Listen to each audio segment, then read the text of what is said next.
Everyone, welcome to the literary corner. आज से हम एक न्यू ट्रेंड स्टार्ट करने जा रहे हैं। हमारे चैनल पे आपको देखने को मिलेगा every day will cover at least 2 और 3 लिटरेरी टर्म्स। 2 से 3 लिटरेरी टर्म्स हम हर दिन जो है कवर करेंगे, जो कि इम्पॉर्टेंट रहेंगी आपके एग्ज़ाम पॉइंट ऑफ व्यू से। फिर वो यूजीसी नेट का एग्ज़ाम हो, केवीएस एनवीएस हो, पीजीटी टीजीटी हो, या फिर आपका अपकमिंग जो एलटी का मेन एग्ज़ाम है उसके लिए। इसको हम बहुत ही सिंपल तरीके से और क्लियर वे में समझेंगे तो जो है हमें हमारे एग्ज़ाम में बहुत ज़्यादा हेल्प मिलेगी। और वो 2 टर्म्स क्या है, एस्थेटिक आइडियोलॉजी और एस्थेटिज्म। ठीक है ना। सबसे पहले बात करते हैं एस्थेटिक आइडियोलॉजी की। ये term literary theorist Paul the man ने यूज़ किया था। सिंपल वर्ड्स में अगर हम समझें तो एस्थेटिक आइडियोलॉजी का मतलब होता है जब हम ब्यूटी या आर्टिस्ट एक्सपीरियंस को ही ट्रुथ या नॉलेज समझने लगते हैं। बहुत ध्यान समझिएगा, जब हम ब्यूटी और आर्टिस्टिक जो एक्सपीरियंस होता है उसको ही मानते हैं कि वो एक रियल नॉलेज और ट्रुथ है।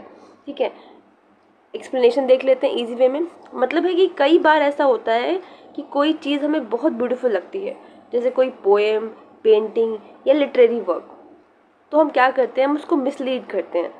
हम उसको मिसलीड करने लग जाते हैं। हम समझते हैं कि जो ये पोएम, पेंटिंग और लिटरेरी वर्क है यही जो है ये ब्यूटीफुल है, तो यही ट्रुथ है। लेकिन पॉल दी मैन के अकॉर्डिंग ये एक मिसअंडरस्टैंडिंग हो सकती है। उनका कहना था कि आर्ट और लिटरेचर हमें इमोशंस और इम्प्रेशंस तो देते हैं, लेकिन उनसे हमेशा क्लियर ट्रुथ या नॉलेज नहीं मिलती। इसलिए हमें ब्यूटी और ट्रुथ को एक ही चीज़ नहीं समझना चाहिए।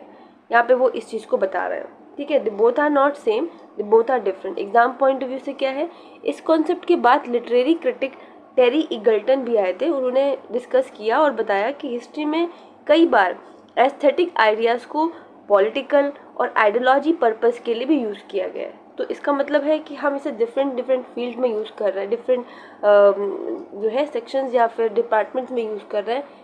तो ये कह नहीं सकते कि जो ब्यूटीफुल है वही ट्रुथ है, वही नॉलेजफुल है। ठीक है, चलिए अब दूसरे टर्म को देखते हैं। दूसरा इम्पॉर्टेंट टर्म क्या है, एस्थेटिज्म।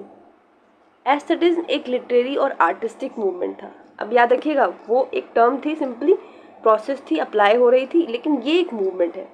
ठीक है, ये मूवमेंट जो था वो 19th सेंचुरी में यूरोप में डेवलप हुआ। इस मूवमेंट का मेन आइडिया था आर्ट फॉर आर्ट से। कि लाइन अच्छे से याद कर लीजिए, आर्ट फॉर आर्ट से क्या मतलब होता है इसका मतलब है कि आर्ट का जो मेन पर्पस है वो सिर्फ ब्यूटी क्रिएट करना है। आर्ट को मॉरल लेसन देने की या सोसाइटी को इम्प्रूव करने की ज़रूरत नहीं है।